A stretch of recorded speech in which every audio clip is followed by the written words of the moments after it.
Investing is one of the most powerful tools for financial freedom. I want to talk about how investing works and why it matters for retirement planning, and how Black women over 40 can use investing to build long-term wealth. Why investing matters. Okay, there's so many reasons why investing matters. And again, I'm here learning just like you're learning. You hold my hand, I hold your hand. This is what we do together, because in this moment and this time that we're in for retirement, we have to make sure that we plan accordingly.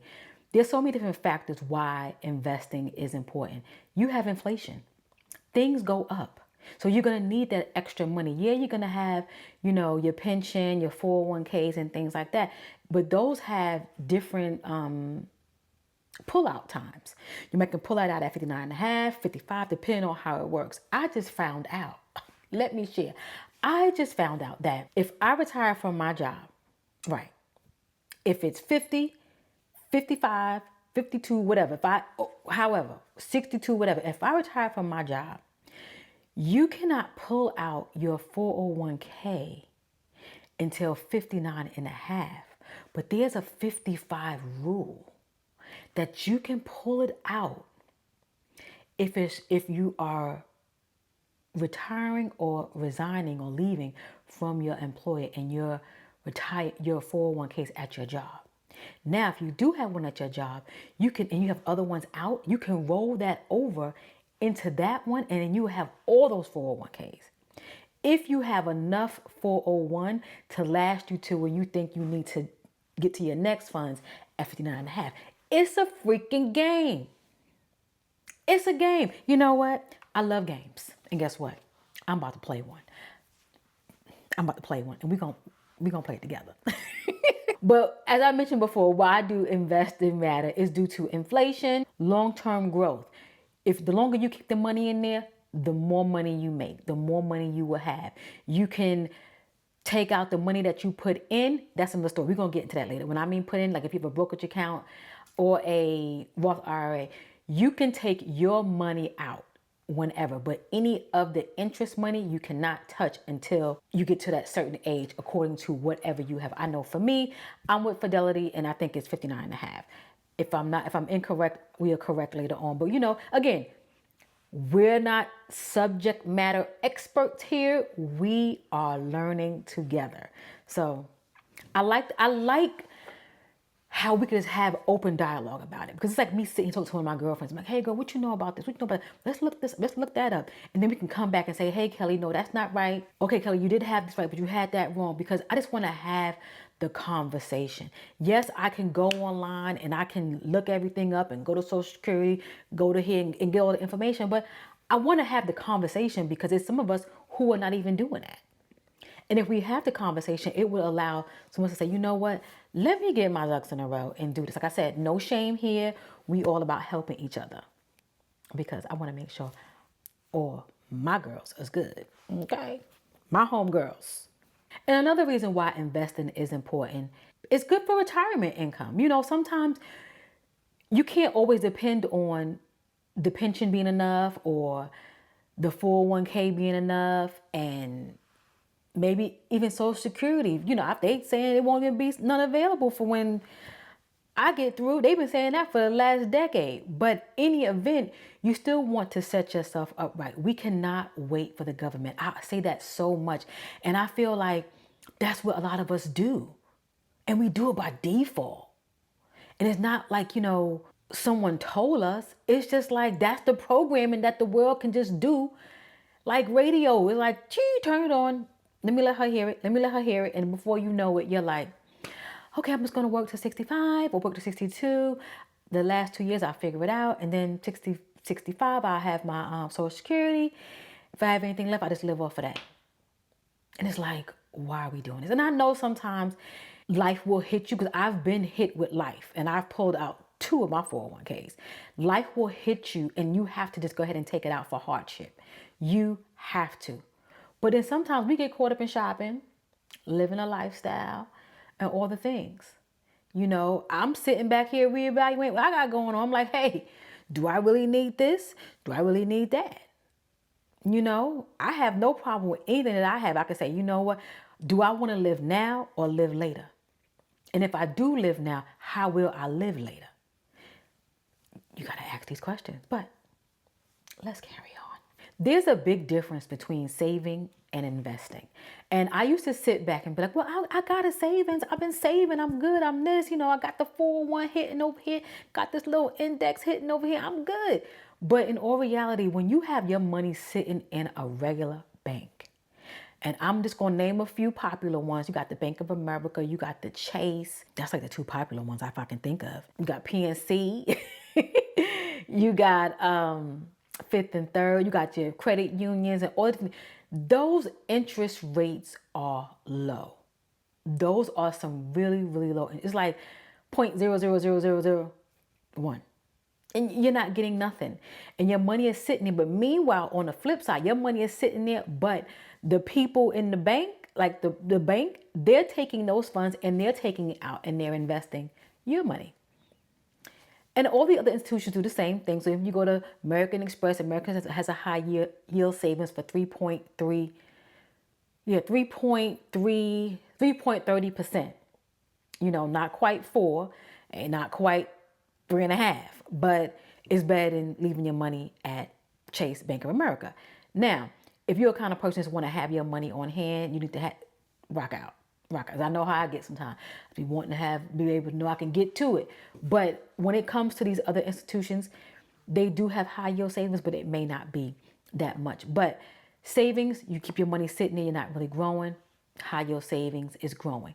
Now, investing, that's a whole different ball game, because now if you're going to have your money just sit there and you're not going to touch it, at least let it be working for you. Let me tell you something. I finally invested that $75. I have added more since then. I took the $75 and I only used it in my brokerage account.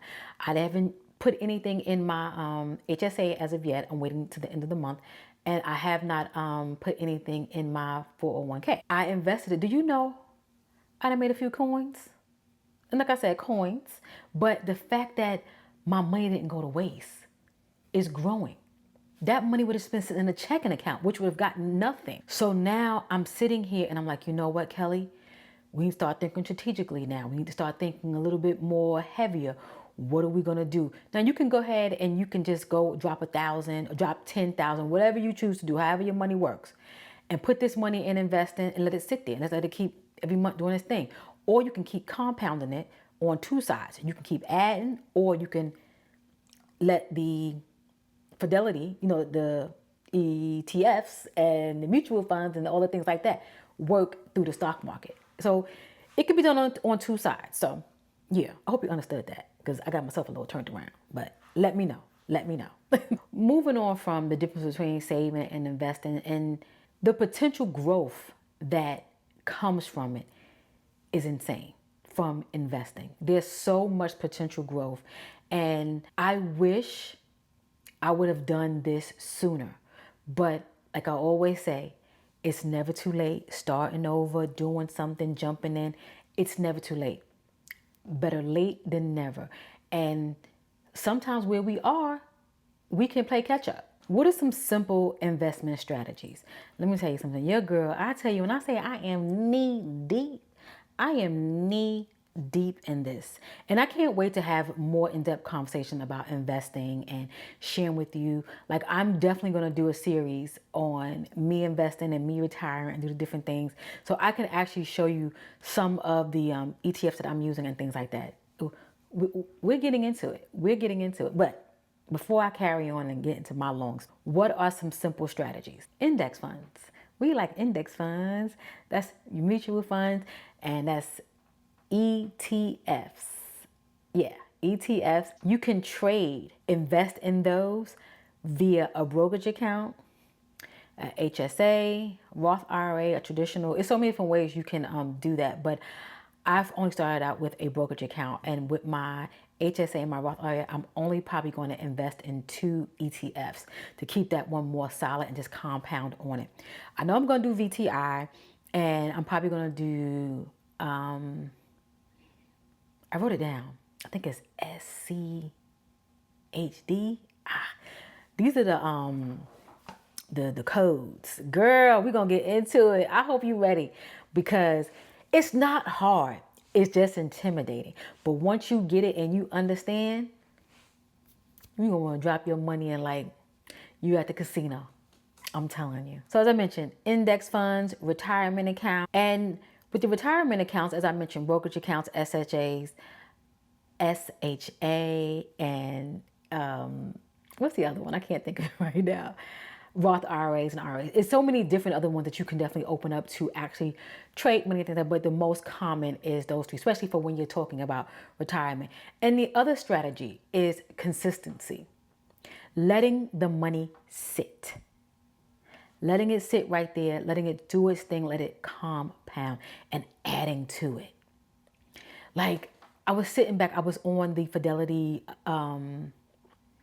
they call it a retirement calculator. So you let them know what your age is when you're looking to retire and how much money you have right now that you could put your hand on to actually save or actually invest. And then how much money you want to have when you retire or how much your expenses you believe they're going to be. They give you a calculation at the end on what you should do, how much money you should be investing on a monthly basis, or if you got to play catch up, what you got to do. Girl, Fidelity, Vanguard, Schwab, I think it's Merrill Lynch. Get you one. I think Merrill Lynch and Schwab might cost, but the free one, I don't think Schwab may not cost. But I do know that Vanguard and Fidelity, there's no cost because they're one of the free ones, and I have Fidelity. So now we covered, and we know, why it's important to invest, all the good things. But why starting later can sometimes work better. You're focused.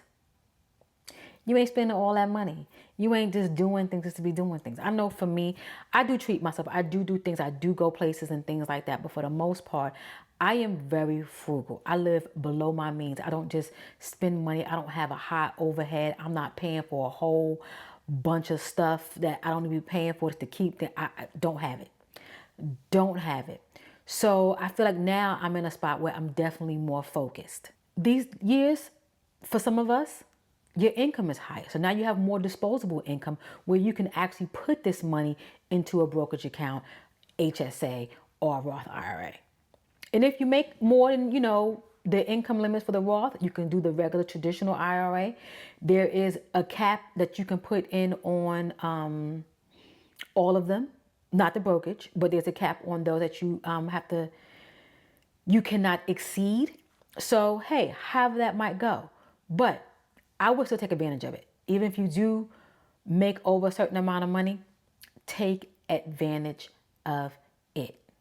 A lot of people are entrepreneurs, they're business owners and things like that, and they may pay themselves a high salary.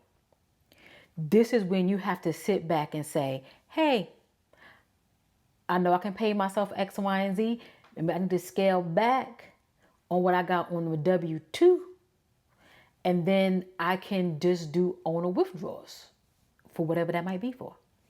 Play the game. Just to repeat what I mentioned, being more focused at this time in our lives, having more disposable income, but also having a strategy, a disciplined strategy. What I'm going to do is I'm going to have everything automated. I want to see how it looked beginning. I want to see how my money does. I want to see how everything went. Like I put the money in, I got my email. I figured out how to do my trading, got my ETFs. Then I want to see how the money grew. I want to see if anything went up, went down, lost anything. I want to see how it looked. And I got my little emails in letting me know that my money has been traded. I did this, I did that. And it made me feel good. And it also let me, even if I don't want to do it anymore, I can pull my money out. Say, this is too much for me. I can't play this game. So you're not locked in. You're not locked in, but it's there for you and you can utilize it. So saying all of that, I'm going to definitely have a very disciplined strategy. Everything for me will be automated. It's going to come out my checking account quick, fast. I ain't even going to know it even hit. Go into Fidelity, go and start trading. I'm not going to do it. I'm going to let the system just go ahead and do it. I'm not going to be checking everything once a week, once a day. Nope, that'll have the anxiety that I don't need. I'm going to check it once a month when I'm doing bills to sit back and to see how things grow. Now we got a good moment and I need to go look, and I'll go look. Is another thing that you have to think about. You can definitely sell and all the different things and trade and all that, but we ain't looking to sell. We looking to grow. We looking to grow.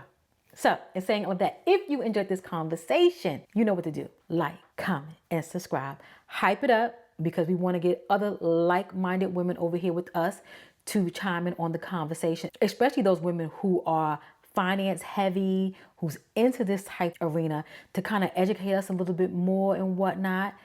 Yeah, we let that over here. You know, I love community. So, yeah. And if you also know a black woman over 40 who would love conversation like this, who's ready to start over on that vibe like we are, better late than never, share with her. Bring her on over here. Hey, sis. I will catch you in the next one.